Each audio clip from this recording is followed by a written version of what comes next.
In this video, I'm going to show you how to buy BTC on Ledger Live. Now, the first thing you want to do here, you want to go to buy/sell on the left-hand side.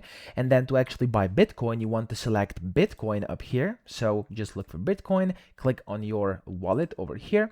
And then, of course, you can select your currency as well. I'm just going to use euros. And then you have to select how much of Bitcoin you want to buy. So let's say you want to buy 100 euros worth of Bitcoin.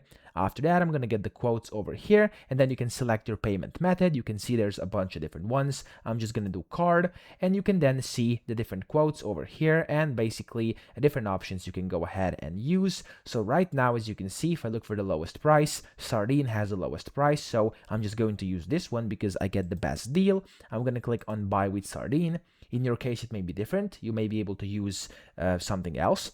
And then over here, as you can see, if everything looks good, you can click on the sign in button. You're going to be able to sign in or create your Sardine account, or of course, whatever account you're using, depending on the service. And then after you do that, you're just going to be able to pay and receive your BTC directly into your Ledger Live wallet over here under accounts. So that's pretty much it. I hope this video helped you out. If it did, please subscribe to the channel and help me out as well.